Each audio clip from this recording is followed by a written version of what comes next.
Coming to you from St. George, Utah, this is the podcast 70 is the New 50, a fun view of the joyous side of aging. Brought to you by Utah Tech University, the Institute for Continued Learning, the City of St. George, Washington County, and Intermountain Health. And now, 70 is the New 50.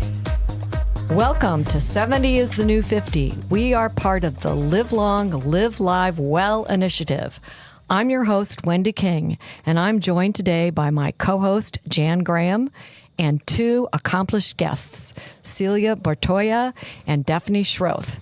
The good news is that in the year 2023, we are getting younger and healthier as we age. This podcast explores that wonderful reality and shines some light on inspiring examples. At the outset, let me make this clear.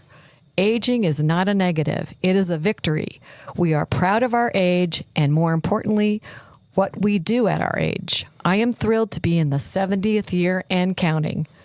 And finally, the setting for our recording. We are in the podcast room run by Sean Denovan on the Utah Tech University campus in gorgeous St. George, Utah, the gateway to Zion National Park and other unique natural wonders of the West.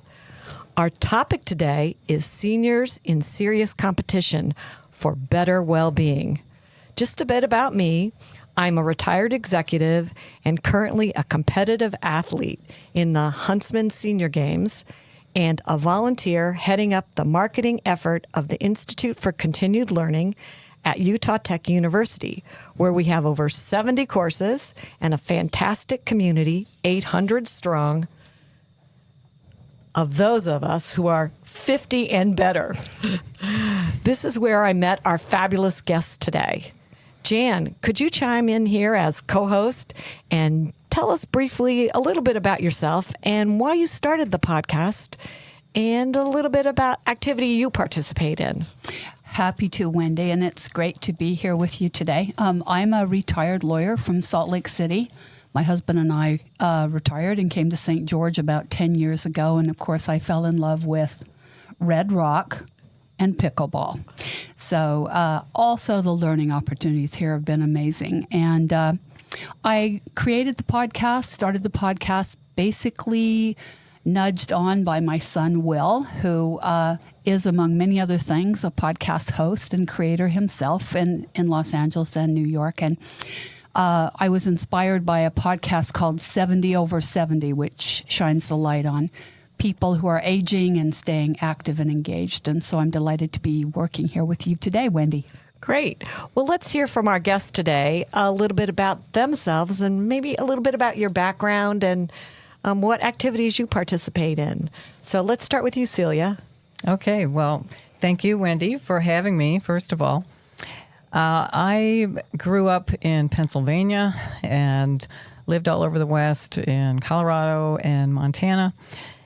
Moved here about 4 or 5 years ago, and I currently am the director of a nonprofit foundation, the Harry Bertoya Foundation. He was my father. He was an artist. And honestly, I was never very athletic as a child. I mean, we lived in the country, so I'd run around in the woods and whatnot.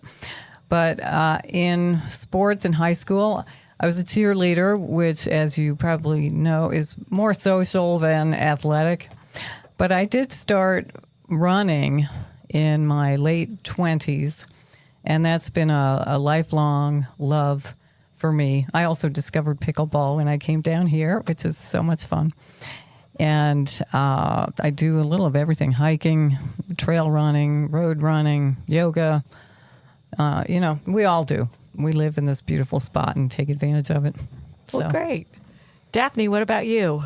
Thank you, Wendy, for having me come today. It's fun to listen to the other guests and find out their interests and how they ended up in St. George. I grew up with 4 brothers, so I think that might have something to do with the athletic background. I was a very competitive diver in the 60s, and at one point entertained some ideas of going to the Olympics. However, Title IX didn't come around until 1974, and my parents didn't think I should be going to college to dive. And so I was sidetracked and ended up in a career actually in recreation and then social work in Colorado. And during college, I worked at a summer camp in northern Wisconsin. I taught diving at the camp and also a lot of other outdoor activities and skills. And the people that owned the camp lived in St. George in the wintertime and Wisconsin in the summer. So ironically, fast forward 40 years later, and I'm working in Colorado as the Director of Human Services for our county government. They kept calling me and saying, come see us in St. George, come see us in St. George. And finally, my husband and I drove over here, and we couldn't believe what was here. And we said when we retired, we were going to come to St. George. So we moved here in 2014. Great. Well, I really appreciate that. And now can you just share just a little bit about what activity you do here? Oh gosh. I'm involved in the arts, and I'm also involved in sports. And I play a lot of tennis. And I was talking to Jan, and she said she played tennis too. I've been in the Huntsman. Let's see. I've participated, I think, 9 years in the Huntsman, because I even participated after my camping friends got me involved with that too. And I've won some medals, so that's kind of a fun outcome of playing in the tennis. Besides tennis, I love cross-country skiing, and we've even gone cross-country skiing up at in Pine Valley, which is interesting. We drove up there on New Year's a couple of years ago and went to one of the trailheads, and we were the only people there on New Year's Day. And we said if that had been Colorado on a snowy day, it would have been packed, so that was really lovely. And I do lots of hiking and camping. And 2 years ago, I was lucky enough to go to Nepal, and I hiked to Annapurna Base Camp. And I also went to Tibet and Bhutan and hiked in both of those countries, in China too. Fabulous. Daphne, I'm so impressed that you're still playing tennis, because many of us tennis players have transitioned to pickleball, but I remember my tennis days fondly. So good for you. Well, thank you. That's great. And then we're all engaged in some form of competition with our athletics right now. And I'd love to, talk to you all a little bit about, we know there are some benefits from competition. There are health benefits from being athletic. There's social benefits, cognitive benefits, and it really can boost your self-confidence. And maybe, Daphne, starting with you, can you tell us a little bit, have you sort of felt any of those benefits? Fortunately, yes. Like I said, I was a diver. That was individual sport. Then in college, I ended up playing intramural volleyball, which was an interesting story also. And the team thing is fabulous because it gives support, to everyone, and especially for women. It's bonding. And I'm trying to think what else. Like tennis right now. This is just a little example of what's happening right now. One of the women that is probably the best tennis player in all of St. George, she is so good. She's rated as a 5.0 tennis player, and she is the only 5.0 woman outside of a college athlete. Wow. And so she said, you know what, gals, we've got to get our act together. And so she is now coaching 2 league of women 4.0 and 4.5 players. And so we've just bonded actually in the last couple of months. We have a team name. We're called Slice of Life. Fantastic. That's wonderful. And we've designed a Slice of Life. We've got a logo now. And one of our little things that we're doing as a group is, since Slice of Life kind of seems like a pie, that if you make it through the whole season without double faulting, you get a pie at the end of the season. Oh, that's wonderful. Great. Celia, what about you? What are some of the benefits that you've experienced in your new competitive life here? Well, of course, everything that you're all saying here. But I find that competition, no matter how well or not well you do, just participating and being part of this exciting event, it does some mental things. For a period of, something like 10 years, I was involved with ultra running, which is running distances greater than a marathon. And a lot of that was very mental. You had to do all this self-talk to get you through all those hours and hours and miles and miles. And doing that physically helped me in the rest of my life to be able to accomplish things. It was a matter of, gosh, if I can run 50 miles, I can do anything. Sure. And I find that's true even with shorter distances. And when you get to a point where you're tired or, whatever it is, a tennis game, a running course, and you just talk to yourself, okay, I can do this. And you don't let all those tired thoughts get in there. Oh, my knee hurts. Oh, this. Oh. No, yes, I can. And so that really positive thing, feeling empowered. And as you said, teams, and you just meet all these other great, healthy people, which is such a bonus. That's who you want to surround yourself with. So, yeah, plenty of benefits to competition. Oh, that's great. But let's just pause here a minute, because I think I've heard that people comment, and particularly people have said to me, well, at my age, thank goodness I don't have to compete anymore. I'm done with those days. I don't have to do it. So I don't know. And Jan, maybe you did pickleball. I don't know if you've had any bad experiences competing, or, and does the good outweigh the bad? There are definitely two sides, and it's really individual preference. I think the wonderful side of competition is everything you all have said here, that it can be brilliant. It can be a wonderful part of your life. But competition has a darker side, and it can be, I've got to be better than other people, and that means that I like it when they are not doing well, and those kind of negative emotions. And I think that can all be managed. But, we've all seen, I played pickleball in Huntsman in most of the tournaments, and you do see people who are very serious about it, and there's some heat out there on the courts and some hostility from time to time. And I think that's the challenge, is just to manage that, because it's really not necessary, and you can see some really fabulous competitors who never go there, don't need to go there, and that's pretty much most of what I see. Right. How about you, Daphne? Wendy, one thing I think about the competition that it does for me is it's setting the goal, and whether even not you even make the goal, but you'll think, okay, I need to practice this week. Or I used to do some long distance running also, and if you don't put the time in, you're going to suffer out there. And so it's that same thing of, it gives you something to strive for, and it is the competition. And then at the end, if you don't meet your goal, that's okay too, because just the fact I will tell myself, well, I just got out here and I did it. And also one thing probably about pickleball too that I think about would be the same as tennis. Sometimes when I lose in tennis, I think, well, there's always going to be a loser. One person's going to win and one person's going to lose. And sometimes if I'm the loser, that's okay too, because we're both out here doing something that we want to do that's good for our health and good for our heads and good for our bodies. Oh, that's wonderful. Good. Mm-hmm. Well, Celia, have you ever gotten hurt? Oh, yeah. And how did you get back in the game? Well, give us a little story here and tell us how you got back in. Yeah, well, I'm sure we've all had injuries, and they're always kind of devastating, because it's going to be weeks or months. And I have broken my leg. I've sprained my ankle. I can't count the injuries I've had. But, and many of them had nothing to do with running. It was falling off of a pickup truck and ridiculous things.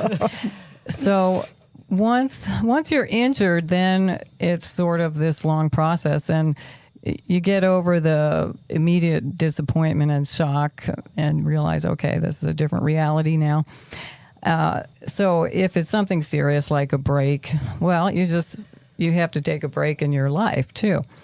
But once you're able to start moving again, and I remember even when I broke my leg, I had one of those stationary boot things on. I didn't have to get a full cast.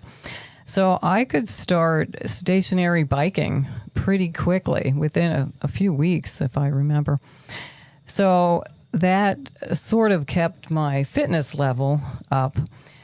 But to start back in running after an injury, when you actually start running with your little steps, it's not fun. It's not fun at all, and you've lost a lot. So it's just a matter of patience and grinding it out. And like Daphne's saying, you set your goals and you work toward that. The first week you're back, if you can run a mile, that's a huge deal. And then you think, week 2, maybe I'll get up to 1.5 miles. Just slow goes it. Great. That's it. Good. Daphne, how about you? Any? I've been fortunate. I haven't had that many injuries, but my son lives in Australia. And 5 years ago, I went to visit him, and I wanted to play tennis on grass because I'd never done that before. So one of the first times out on the court, I slipped going after a ball, and I tore my Achilles.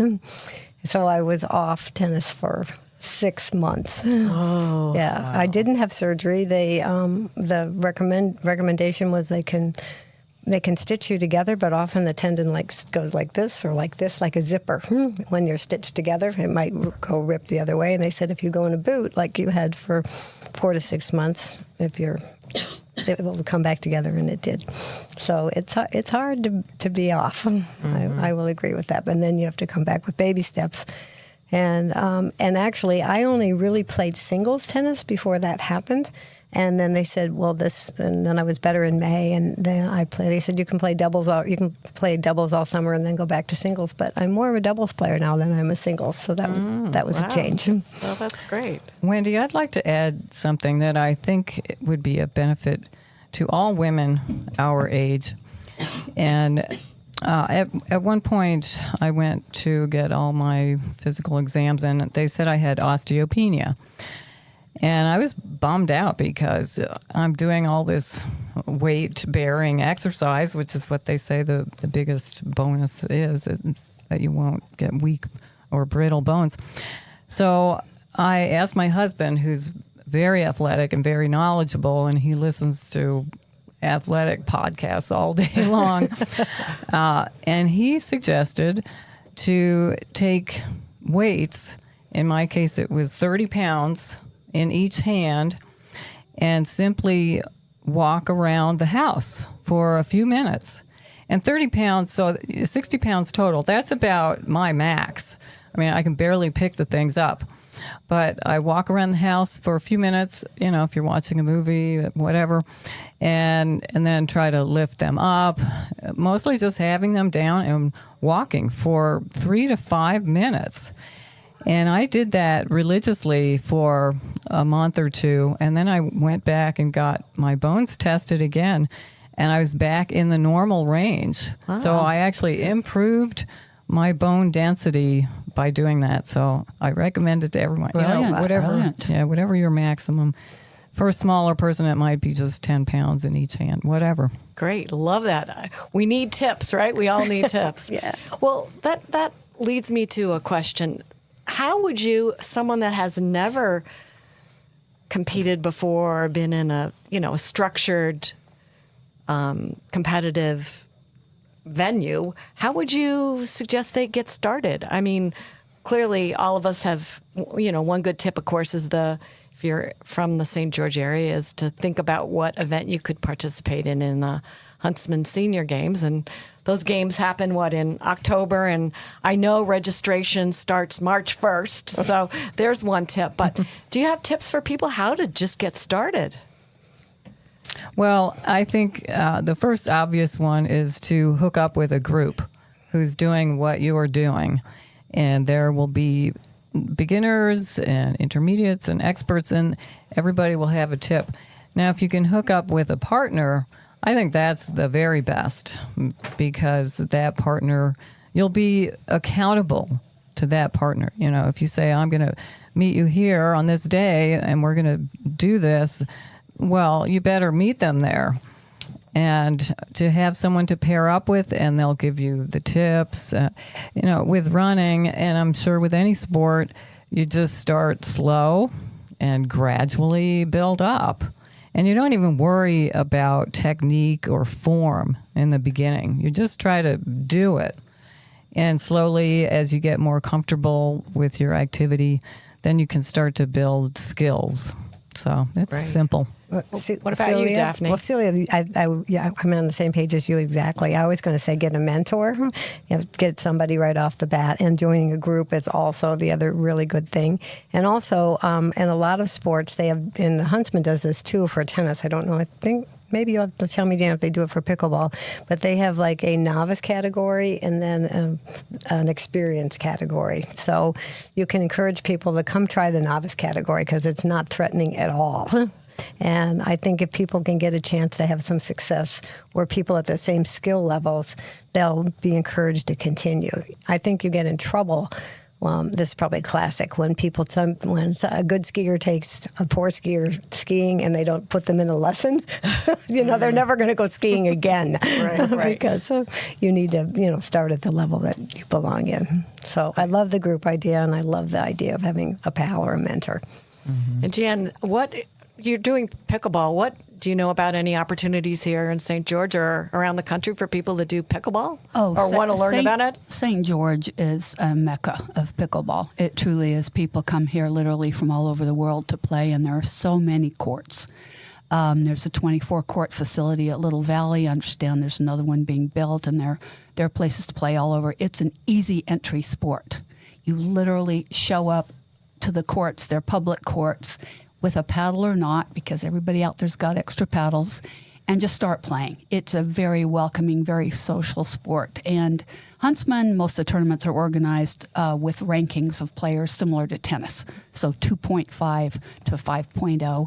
So they are organized by ability, and it's really easy to access. Oh, that's wonderful to hear. That's great. The other thing that's great about the Huntsman is it's also based on your age, and you often can't find tournaments where it's your age. So one thing about the 70 thing is there's not many women in St. George that are playing tennis that are 70. So that's why the Huntsman is great. You're playing against people that are your same age. And they're also coming from all over the world. Yes. That's great. That's a great, And we know the national games occur all over the United States, and each state has their own qualifying event to compete at the national level. So that's something to think about. But I love that. There are actually many women and men who are 70 and over and 80 and over playing in the tournaments as well. Yay! I think they had somebody who was 99 this year playing tennis. 99. Oh, wow. 99. Gosh. That's great. Yeah. That's great. So, yep. In terms of how you got started, we talked a little bit about that, but has anybody inspired each of the three of you to, if you think about an athlete or a competitor that you just, comes to mind, who would that be and why? Celia, I'm going to start with you. I put you on the hot spot. Oh, well, that's great. Actually, I'd have to say the most instrumental and influential person in my athletic life has been my husband, Kyle, because he is driven. Men are different from women, obviously. And when he sets out a training regime, he sticks to it no matter what. And I would watch him and just kind of in awe or also wondering, well, is he crazy or what?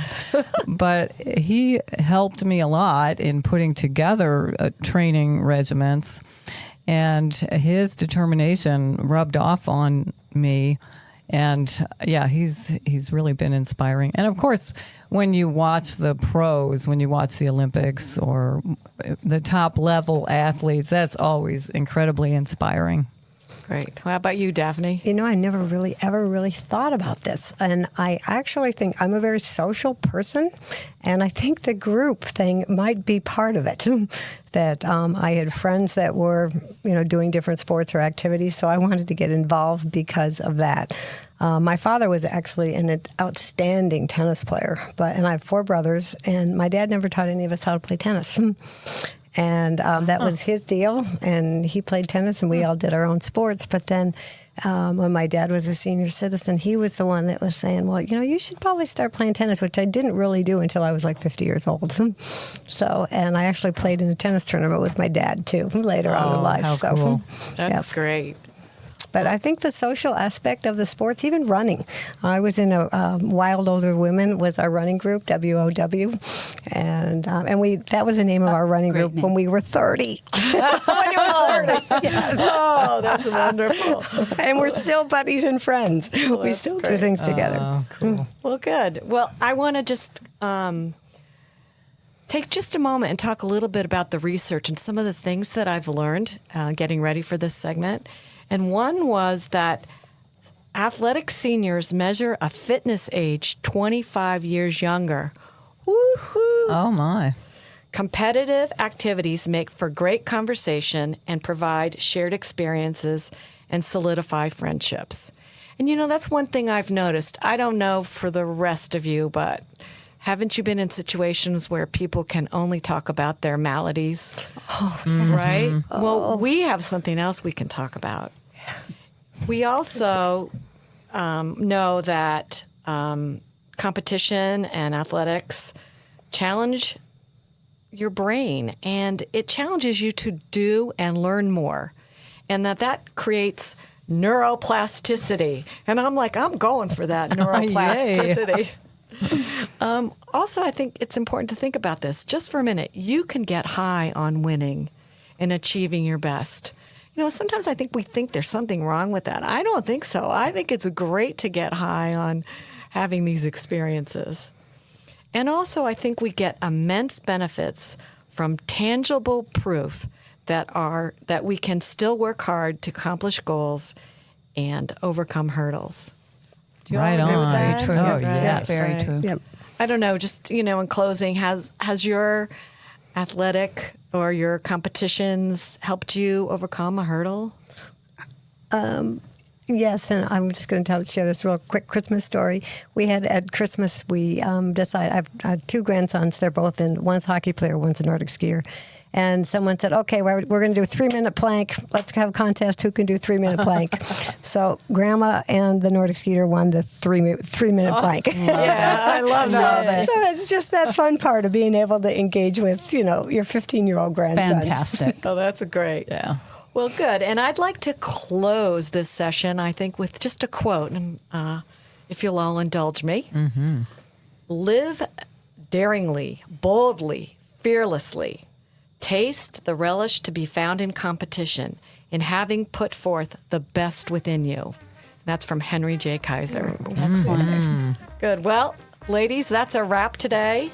Thank you to our guests, Daphne Schroth and Celia Bertoya, and all of you for joining us for 70 is the New 50. Stay curious, and we'll see you next time. Thank you so much for joining us for 70 is the New 50. In coming episodes, you will meet the rock stars of our community who are sharing their expertise to empower us to stay young, healthy, and happy as we age. We will see you on the next episode of 70 is the New 50. In the meantime, live long, live well, and live with joy.